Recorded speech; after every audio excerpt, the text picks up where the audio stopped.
नमस्कार दोस्तों, स्वागत है आपके अपने YouTube चैनल पर। आज मैं आप लोगों के लिए 100 अति महत्वपूर्ण इतिहास के प्रश्न लाया हूं जो कि प्राचीन इतिहास से है। और उसके बाद मैंने जितने वीडियो को पीछे करवाया है दोस्तों, तो उससे संबंधित इम्पोर्टेंट फैक्ट्स जो है मैं रिवीजन भी इस वीडियो में लाया हूं। चलिए शुरू करता हूं। पहला क्या प्रश्न है, सुदर्शन झील का जीर्णोद्धार किसने करवाया था? तो वह था रुद्रदामन ने। किसने कराया था? रुद्रदामन। अगर आप पिछली वीडियो को नहीं देखे हैं तो उसको एक बार जरूर देख लीजिएगा, तो आपको अच्छी तरह से समझ में आएगा। संस्कृत में जारी पहला अभिलेख जूनागढ़ या गिरनार अभिलेख है दोस्तों। तो जारी किसने किया था? रुद्रदामन ने। और दोस्त मैं एक बात और बता देना चाहता हूँ कि अगर आपको वीडियो में दिक्कत हो रहा हो वन लाइनर में, ऐसे रिवाइज के लिए मैंने बनाया है। अगर आप चाहते हैं कि नहीं मैं पहले लॉन्ग फॉर्म पढ़ लूँ, तो आप मेरे YouTube चैनल पर देख सकते हैं कि वहाँ पर बना हुआ होगा और उसमें लॉन्ग टर्म मैंने बताया भी है। चलिए देखते हैं। उसके बाद तीसरा प्रश्न क्या कहता है कि कुषाण वंश का संस्थापक कौन था? तो कुजुल कुडफिसेस। कुजुल कुडफिसेस जो था कुषाण वंश का संस्थापक था। कुषाण वंश का प्रसिद्ध शासक था तो कनिष्क जो था कुषाण वंश का प्रसिद्ध शासक था। कनिष्क की पहली राजधानी थी, तो कनिष्क की पहली राजधानी जो थी पुरुषपुर थी। अगला प्रश्न है कि कनिष्क या कुषाणों की दूसरी राजधानी कहाँ थी? तो दूसरी राजधानी जो थी वह मथुरा थी। कनिष्क के दरबार में थे तो कौन कौन थे? नागार्जुन, अश्वघोष, वासुमित्र, चरक। जो कि चरक संहिता किसने लिखा? चरक ना दोस्तों। चलिए अगला प्रश्न है कि आयुर्वेद के जनक माना जाता है, तो आयुर्वेद का जनक जो है चरक माना जाता है। अगला है कि भारत का आइंस्टाइन कहा जाता है, तो नागार्जुन को भारत का आइंस्टाइन माना जाता है। चलिए शून्यवाद के प्रवर्तक कौन है? तो शून्यवाद के प्रवर्तक जो हैं नागार्जुन हैं। नेक्स्ट प्रश्न है दोस्तों कि सिल्क मार्ग को आरंभ कराया, तो सिल्क मार्ग को जो है आरंभ कराया था कनिष्कों ने। अगला है कि शक संवत चलवाया गया, तो कनिष्क ने 78 ईस्वी में शक संवत को चलाया था। चलिए राष्ट्रीय कैलेंडर आधारित है, तो वह शक संवत पर आधारित है। 1957 ना दोस्तों, एक बार कंफर्म हो जाइएगा कब अपनाया गया था? 1957 में, जी हाँ। चलिए एक बार देख लीजिएगा। विक्रम संवत की शुरुआत 58 ईसा पूर्व में की गई थी।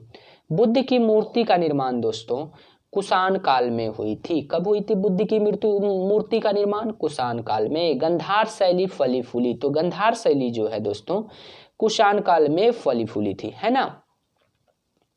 चलिए प्राचीनतम सिक्के कहलाए, तो प्राचीनतम सिक्के जो है आहत कहलाए।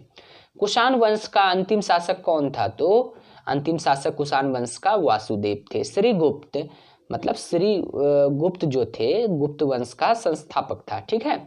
अगला है गुप्त वंश का वास्तविक संस्थापक कौन था? तो चंद्रगुप्त वन। गुप्त वंश का वास्तविक संस्थापक अगर एग्जाम में पूछ लिया गया तो चंद्रगुप्त वन। चलिए गुप्त संवत चलाया, तो गुप्त संवत जो चलाया था चंद्रगुप्त वन ने 319 ईसा पूर्व में, ईस्वी में। अगला है कि चंद्रगुप्त प्रथम का उत्तराधिकारी कौन था? तो चंद्रगुप्त प्रथम का उत्तराधिकारी जो था गुप्त था। तो सिक्कों पर वीणा बजाते स्थित है, तो समुद्रगुप्त है ना। चलिए अगला है कि भारत का नेपोलियन कहलाया, तो समुद्रगुप्त जो था वह भारत का नेपोलियन कहा जाता था। समुद्रगुप्त का दरबारी कवि था तो हरिसेन। प्रयाग प्रशस्ति लेख जो है रचना किसने किया था? हरिसेन। और जो है जानकारी इसका कहाँ मिलती है? समुद्रगुप्त के संबंध में प्रयाग प्रशस्ति लेख में समुद्रगुप्त के संबंध में जानकारी मिलती है। और रचना किसका है? तो वह हरिसेन का है, प्रयाग प्रशस्ति लेख। चलिए दोस्तों कि अगला प्रश्न कहता है कि समुद्रगुप्त का उत्तराधिकारी हुआ, तो चंद्रगुप्त द्वितीय जो है समुद्रगुप्त का उत्तराधिकारी हुआ। चंद्रगुप्त द्वितीय जिसको आप विक्रमादित्य कहते हैं ना, ने दूसरी राजधानी प्रथम तो पाटलिपुत्र बनाया दोस्तों, दूसरी कहाँ बनाया? उज्जैन को। अगला है कि मेघदूत कुमार संभवम रचना है, तो कालिदास की रचना जो है मेघदूत है, कुमार संभवम है। अगला है कि गीत गोविंद के रचयिता कौन है? तो जयदेव। पंचतंत्र के लेखक कौन है? तो विष्णु शर्मा। प्रसिद्ध चीनी यात्री फाहियान आया था? तो चंद्रगुप्त द्वितीय के काल में आया था चीनी यात्री फाहियान 5वीं शताब्दी में। तो आप ऐसे भी याद रख सकते हैं दोस्तों, अगर आपको कन्फ्यूजन हो तो चंद्रगुप्त द्वितीय मतलब चंद्रमा समझ लीजिए, चंद्रमा पर आपको जाना है यान से, तो एक बार जाइएगा एक बार आइएगा, मतलब 2 बार होगा ना। तो फाहियान, यान है ना, यहाँ लास्ट में देखिए यान को अलग कर लीजिए, यान से जाइएगा तो एक बार जाइएगा एक बार आइएगा, मतलब चंद्रमा पर जाना है तो चंद्रगुप्त द्वितीय के काल में। ठीक है दोस्तों, याद रखिएगा। अगला प्रश्न क्या कहता है कि सर्वाधिक जो है स्वर्ण मुद्रा चलाया गया था तो गुप्त काल में। तो भैया जो गुप्त रहेगा वही तो स्वर्ण देखेगा ना, हल्ला कीजिएगा तो मार के छीन लेगा, तो इसलिए याद रखना है गुप्त गुप्त रहना है स्वर्ण काल में। तो स्वर्ण मुद्रा जो चलाएगा गुप्त लोग चलाएगा, ठीक है, याद रखना है। चांदी का सिक्का को सर्वप्रथम चलाया था? तो चांदी का सिक्का जो सर्वप्रथम किसने चलवाया था? सर्वप्रथम जो है चंद्रगुप्त द्वितीय ने शकों पर विजय के उपलक्ष्य में चलवाया था, याद रखना है। चलिए नेक्स्ट प्रश्न है कि महरौली में स्थित राजा चंद्र के लौह स्तंभ को बनवाया था? तो महरौली में स्थित राजा चंद्र के लौह स्तंभ को जो है चंद्रगुप्त द्वितीय ने बनवाया था। अगला है कि चंद्रगुप्त द्वितीय का उत्तराधिकारी कौन हुआ? तो कुमारगुप्त जो है चंद्रगुप्त द्वितीय का उत्तराधिकारी हुआ। नालंदा विश्वविद्यालय की स्थापना किसने किया? तो कुमारगुप्त। नालंदा विश्वविद्यालय को ध्वस्त किसने किया भाई? तो वह गौरी का जो सेनापति था बख्तियार खिलजी, उसी ने ध्वस्त किया था। अगला है कि हुनों को पराजित किया था? तो हुनों को पराजित जो है समुद्रगुप्त ने किया था। गुप्त वंश का अंतिम शासक था? तो विष्णुगुप्त। गुप्त काल की राजकीय भाषा क्या थी? तो वह संस्कृत थी। गुप्त काल में भूमि राजस्व दर 1/6 था। चलिए अगला है कि प्राचीन भारत का स्वर्ण युग कहा जाता है? तो गुप्त युग को कहा जाता है। मंदिर बनाने की कला का जन्म जो है कहाँ से हुआ था? गुप्त काल से हुआ था। अगला देखते हैं दोस्तों, प्रश्न कहता है कि गुप्तकालीन रजत मुद्राएं कहलाती है? तो गुप्तकालीन जो रजत मुद्राएं होती थी उसे कहा जाता था रूपक, और स्वर्ण मुद्राएं को क्या कहा जाता था? दिनार, है ना। चलिए अगला है कि पुष्यभूति वर्धन वंश का संस्थापक कौन था? तो पुष्यभूति वर्धन वंश का संस्थापक जो था दोस्तों पुष्यभूति था, और वास्तविक संस्थापक जो था प्रभाकर वर्धन था। अगला है कि हर्षवर्धन ने अपनी राजधानी थानेसर से स्थापित किया था? तो हर्षवर्धन ने अपनी राजधानी है जो दोस्तों थानेसर से जो किया था वह कन्नौज कर दिया था, बदल कर ना स्थापित किया था। बात करते हैं भूमि देने की सामंती प्रथा का प्रारंभ हर्षवर्धन ने किया था। चीनी यात्री वेनसांग भारत आया था? तो हर्षवर्धन के शासनकाल में चीनी यात्री वेनसांग भारत आया था। वेनसांग द्वारा लिखित पुस्तक है, शिव के जो लिखित पुस्तक है दोस्तों वह वेनसांग के द्वारा लिखी गई है। यात्रियों में राजकुमार, नीति का पंडित और शाक्य मुनि किसे कहा जाता है? तो वेनसांग को कहा जाता है। यात्रियों में राजकुमार, नीति का पंडित और शाक्य मुनि। चलिए अगला है कि हर्षवर्धन का दरबारी कवि कौन था? तो हर्षवर्धन का दरबारी कवि जो था बाणभट्ट था। हर्षचरित एवं कादंबरी के रचयिता बाणभट्ट थे। अगला है कि हर्षवर्धन प्रत्येक 5 वर्ष बाद धार्मिक सम्मेलन आयोजित कराता था? तो वह कहाँ कराता था? प्रयाग में। अगला है कि हर्षवर्धन के काल में क्या है? हर्षवर्धन के काल में भू राजस्व दर कितना था? 1/6। पुलकेशिन द्वितीय ने हर्षवर्धन को 634 ईस्वी में पराजित किया।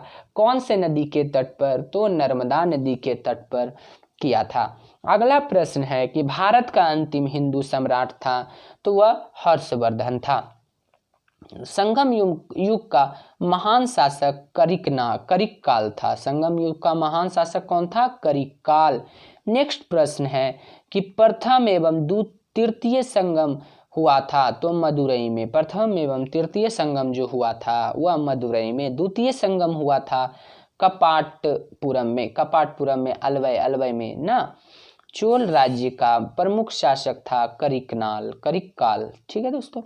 पुरी के जगन्नाथ मंदिर जो है नागर शैली का निर्माण कराया था अनंत वर्मन चोडगंग ने। किसने कराया था? अनंत वर्मन चोडगंग ने। एक चीज और है दोस्तों, आपको याद जरूर से जरूर रखना होगा कि जैसे कि नागर शैली आप देख रहे हैं ना, तो एक प्रश्न आपको पूछा जाता है कि नागर शैली से कि आप बताइए कि ये दक्षिण का जो मंदिर सब था वह कौन सा शैली में है। तो दक्षिण का जो मंदिर है दोस्तों वो जो है आपका जी हाँ दोस्तों, दक्षिण का जो था वो आपका था द्रविड़ शैली में। और जो है उत्तर भारत का जो मंदिर जितना भी बना हुआ है वो लगभग नागर शैली में है। चलिए अगला प्रश्न देखते हैं कि अगला प्रश्न आपके सामने है कि भुवनेश्वर में लिंगराज मंदिर का निर्माण करवाया था तो सोमवंशी राजा ययाति केसरी ने। तो भुवनेश्वर में लिंगराज की मंदिर किसने करवाया था? सोमवंशी राजा ययाति केसरी ने। कोणार्क के सूर्य मंदिर जिसे ब्लैक पैगोडा कहते हैं को बनवाया था तो नरसिंह देव वर्मन प्रथम ने 13वीं शताब्दी में बनवाया था। अगला है कि पांड्य वंश की राजधानी थी तो पांड्य वंश की राजधानी कहाँ थी? मदुरई। पल्लव वंश का संस्थापक था तो सिंह वर्मन पल्लव वंश का संस्थापक था। पल्लवों की राजधानी थी तो कांची कहाँ है दोस्तों? तमिलनाडु।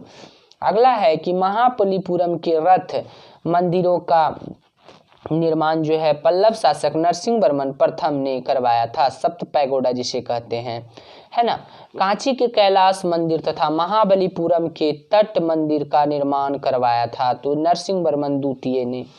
अगला है कि पल्लव वंश का अंतिम शासक था अपराजित जो था पल्लव वंश का अंतिम शासक था। वातापी के चालुक्य का संस्थापक था जयसिंह। वातापी के चालुक्य संस्थापक कौन था दोस्तों? जयसिंह। अगला है कि वातापी बादामी के चालुक्य राजधानी वातापी, ठीक है दोस्तों। वातापी बादामी के चालुक्य का महान शासक जो था पुलकेशिन द्वितीय था। अगला है कि पुलकेशिन द्वितीय से संबंधित जानकारी मिलती है तो रवि कीर्ति के एहोल जो है कर्नाटक में एहोल अभिलेख से मिलती है। पुलकेशिन द्वितीय को हराया था तो किसने? नरसिंह वर्मन प्रथम ने पुलकेशिन द्वितीय को हराया था। वेगी के चालुक्य का संस्थापक विष्णुवर्धन था। होयसल वंश का संस्थापक जो था विष्णुवर्धन था। अगला प्रश्न है दोस्तों कि होयसल वंश की राजधानी थी तो द्वार समुद्र थी। अगला है कि द्वार समुद्र का अन्य नाम हेलीबीड कर्नाटक में है, हेलीबीड है। अगला है कि होयसल वंश का अंतिम शासक था बलाल तृतीय। राष्ट्रकूट वंश का संस्थापक दंतीदुर्ग था। राष्ट्रकूट वंश की राजधानी जो थी मान्यखेड़ थी। एलोरा एवं एलिफेंटा का निर्माण राष्ट्रकूटों ने करवाया था।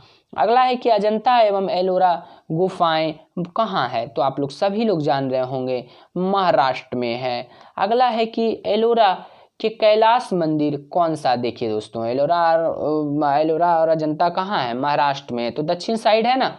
तो इसका निर्माण जो है द्रविड़ शैली में हुआ था, निर्माण करवाया था तो राष्ट्रकूट शासक कृष्ण प्रथम ने। अगला है कि राष्ट्रकूट वंश का अंतिम शासक कौन था? कृष्ण तृतीय। अगला है कि कल्याणी के चालुक्य वंश की स्थापना जो है तैलप द्वितीय ने कराया था। राजधानी कहाँ थी? तो मान्यखेड़। मिताक्षरा किसकी रचना है? किसने मिताक्षरा की रचना की? जी हाँ दोस्तों, तो वह है विज्ञानेश्वर ने मिताक्षरा की रचना की। अगला है कि चोल वंश का संस्थापक कौन था? चोल वंश का संस्थापक विद्यालय था। अगला है कि विद्यालय की राजधानी तंजौर या तंजावुर थी, जो कह लीजिए। चोल वंश का प्रमुख शासक राजराज प्रथम था। तंजौर के बृहदेश्वर के शिव मंदिर, ठीक है, शिव मंदिर को बनवाया था तो वह राजराज प्रथम ने बनवाया था। अगला है कि नटराज की कांस्य मूर्तियां चोल राज्य की है। कब की है? चोल काल की है। अगला है कि मंदिर निर्माण कला में विमान शैली का प्रचलन जो है हुआ था तो चोल वंश में विमान शैली का प्रचलन हुआ था। गंगा चोल गंगईकोंड चोल कहा जाता है? तो राजेंद्र वन को गंगईकोंड चोल कहा जाता है।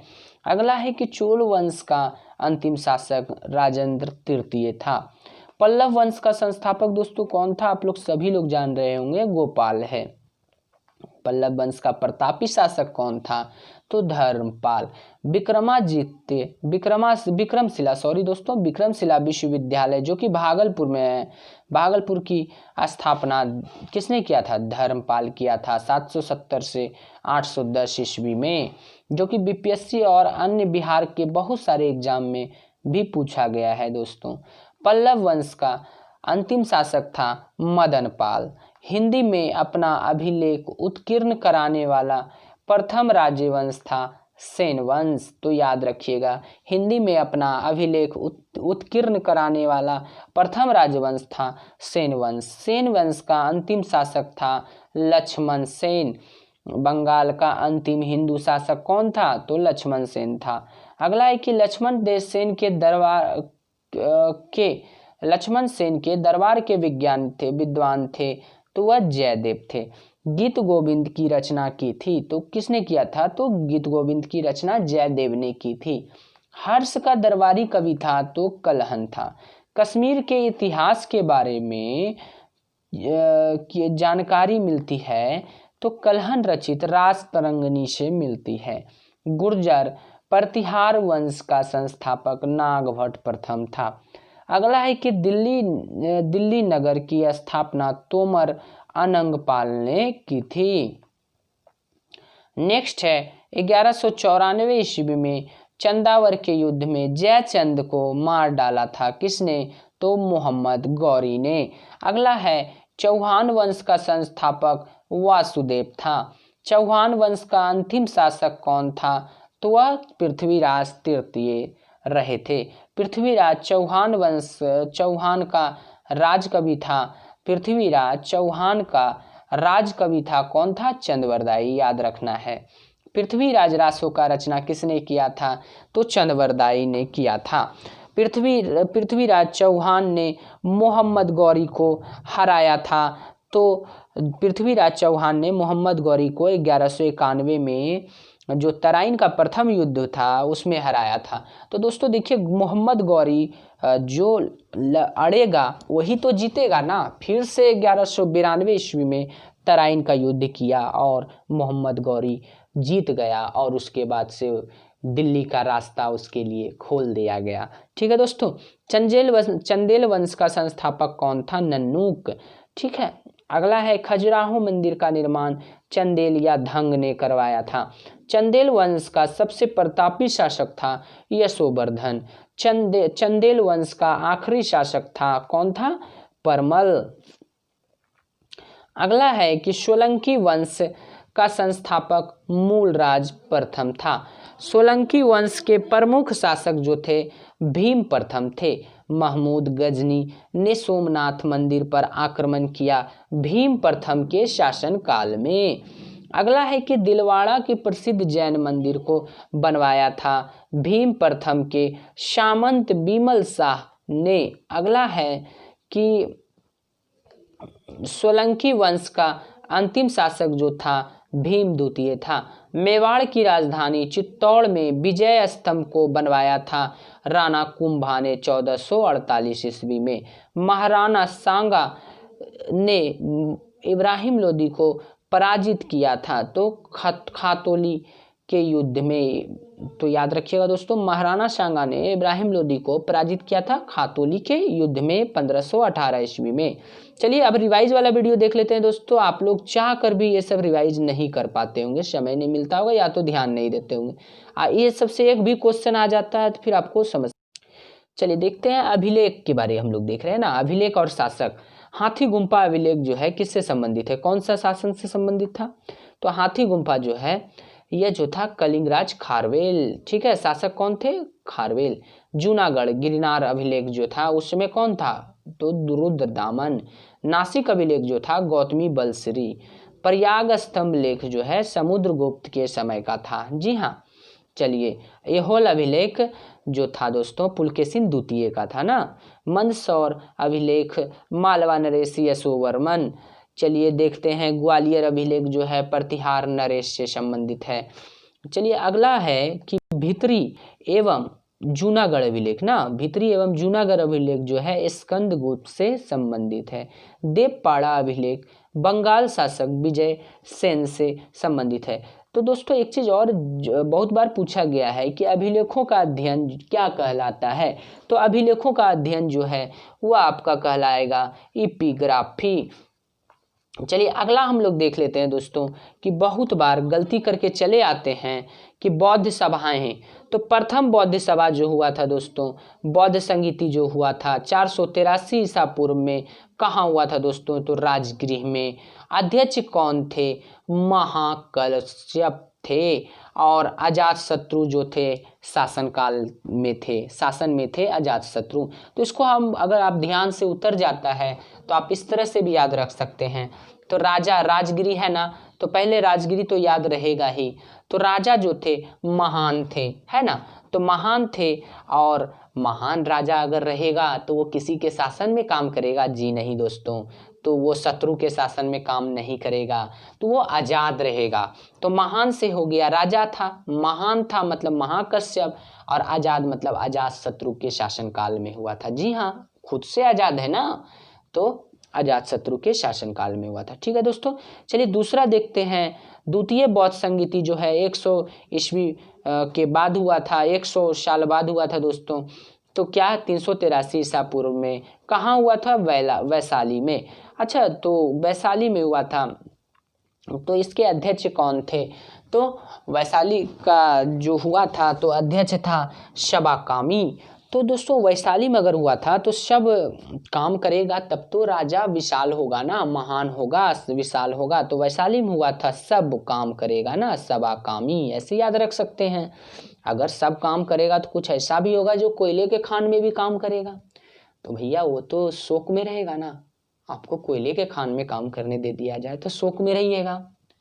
सब तो काम अच्छा कर रहा है, आप कोयले के खान में काम कर रहे हैं, मतलब काला शोक। ठीक है, शासनकाल किसका था, काला शोक। तृतीय बौद्ध संगीति जो है 255 ईसा पूर्व में हुआ था, पाटलिपुत्र में। मोगलीपुत्र अध्यक्ष थे। और अगला है कि अशोक जो थे शासनकाल में थे ना, तो पाटलिपुत्र में हुआ था, मोगलीपुत्र जो थे अध्यक्ष थे, और अशोक शासनकाल में थे। चतुर्थ बौद्ध संगीति जो हुआ था ईसा की प्रथम शताब्दी में हुआ था। तो कहाँ हुआ था, कुंडलवन में। कहाँ हुआ था, कुंडलवन में। और वसुमित्र जो थे इसके अध्यक्ष थे, और कनिष्क के शासनकाल में हुआ था दोस्तों। अगर आपको कोई दिक्कत हो दोस्तों आप कमेंट में लिख सकते हैं। और आपको वीडियो कैसा लग रहा है दोस्तों ज़रूर से ज़रूर बताएं, जो कि अगर कुछ दिक्कत होगा तो मैं इसे सुधार कर सकूंगा दोस्तों।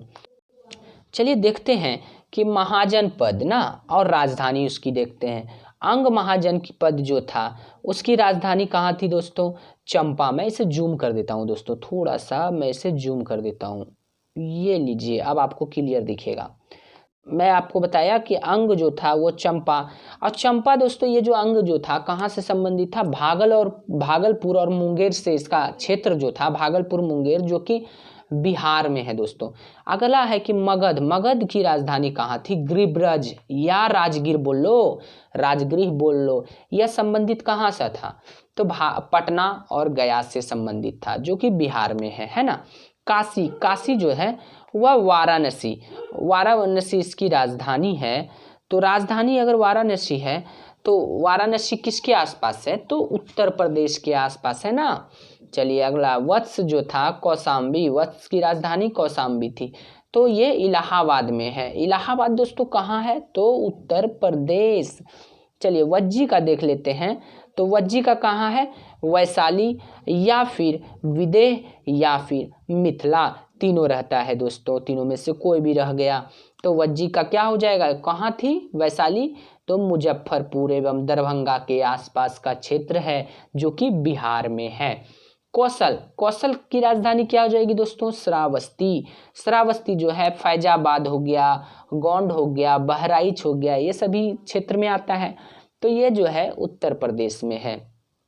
चलिए अवंतिका देख लेते हैं। उज्जैन या तो महास्मृति, दोनों में से आप कुछ भी बोल लो। तो ये जो है मध्य प्रदेश में है, मालवा के पास। चलिए अगला है कि मल्ल कुशावती जिसको बोलते हैं, मल्ल जो कुशावती है ये कहाँ है? तो ये भी उत्तर प्रदेश में है। देवरिया हो गया, बस्ती हो गया, गोरखपुर हो गया, ये सभी क्षेत्र में आता है मल्ल। पंचाल, पंचाल जो है अहिच्छत्र और कंपिल्य, इसको क्या बोलेंगे? काम्पिल्य, अहिच्छत्र या काम्पिल्य।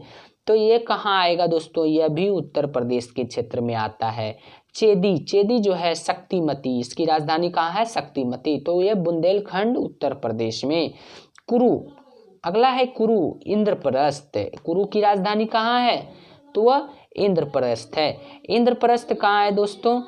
तो इंद्रप्रस्थ जो है हरियाणा के क्षेत्र में आता है। आधुनिक दिल्ली मान लो, मेरठ मान लो, हरियाणा मान लो, तो इस सभी क्षेत्र में आता है। मत्स्य जो है विराटनगर, विराटनगर आपका राजस्थान साइड, जयपुर, अलवर, भरतपुर, ये सभी क्षेत्रों में आता है। अगला है कि कंपोज, कंपोज जो है हाटक, हाटक है इसकी राजधानी। अगर हाटक बोल दे तो कहाँ आता है? राजौरी, राजौरी या हजारा क्षेत्र में। ऐसे दोस्तों क्षेत्र को याद करना उतना ज़रूरी नहीं है। अगर कोई साधारण एग्जाम दे रहे हैं, तो अगर ऊंचे लेवल का एग्जाम दे रहे हैं तब आपको याद करना जरूरी होगा। चलिए देखते हैं सूरसेन। तो सिर्फ आप अगर साधारण एग्जाम देने वाले हैं तो सिर्फ आप इसकी राजधानी याद रखें। सूरसेन जो था उसका राजधानी मथुरा था। मथुरा कहाँ है? उत्तर प्रदेश में। अस्मक जो है पोटली या पोतन, ये कहाँ है? तो ये है गोदावरी नदी क्षेत्र में, दक्षिण भारत का एकमात्र जनपद है ये, याद रखिएगा। दक्षिण भारत का एक महान मात्र जनपद कौन है? तो अस्मद है। अस्मक, अस्मक, गंधार, गांधार जो है तक्षशिला में है।